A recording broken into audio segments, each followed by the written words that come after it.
வணக்கம் அன்பு சொந்தங்களுக்கு காயத்ரி சர்வீஸ் சென்டர். இன்றைக்கி பார்த்தீங்கன்னா ஒரு பட்டர்ஃப்ளை இண்டக்ஷன் ஸ்டவ் தான் பார்க்குறீங்க. அதாவது மொத்தம் 4 கீஸ் உள்ள மாடல் தான். இந்த 4 பட்டன் மட்டும்தான் இருக்கும். இந்த பேனல் போர்டு நல்லா பார்த்துக்கோங்க அந்த வீடியோவில். இதுக்கு உண்டான என்ன சொல்யூஷன் நான் சொல்கிறேன். ஆக்சுவலாக நம்ம நண்பர் வந்து பார்த்திங்கன்னா 1600 வருது, E0 வருது, இந்த மாதிரி மாற்றி மாற்றி வருதுன்னு சொல்லியிருக்காரு. ஆன் பண்ணி காமிக்கிறேன் பாருங்கள். இப்போ பார்த்தீங்க அப்படின்னா நம்ம ஸ்டாண்ட் பை ரிலீஸ் பண்ணிக்கலாம்.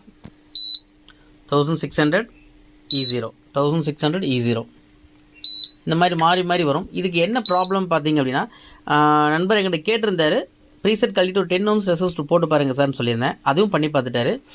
ரெண்டாவது பார்த்தீங்கன்னா ஐசியெல்லாம் கழட்டி க்ளீன் பண்ணி போட்டார். இந்த ப்ரீசெட்டோடு எங்களை கேட்டுட்டு விட்டுட்டார். மறுபடியும் எனக்கு கால் பண்ணல. ரெண்டாவது ரெசிஸ்டர் எல்லாமே கெப்பாசிட்டர் 5 mm எல்லா கெப்பாசிட்டரும் மாற்றிட்டாரு. எல்லாமே மாற்றி ரெடியாக எனக்கு அமைச்சிருக்காரு. இந்த ஃபுல் வீடியோ கண்டிப்பாக அப்லோட் பண்ணுறேன். இது எந்த ப்ராப்ளம் இருக்குங்கிறத நான் ஃபுல் வீடியோ கண்டிப்பாக சொல்கிறேன். மிஸ் பண்ணால் பாருங்கள். புதுசாக பார்க்குற நண்பர்கள் நம்ம சேனலை சப்ஸ்கிரைப் பண்ணிட்டு பாருங்கள். இந்த வீடியோ பிடிச்சா அந்த வீடியோ லிங்க் மற்றவங்களுக்கும் ஷேர் பண்ணுங்கள். நன்றி வீவர்.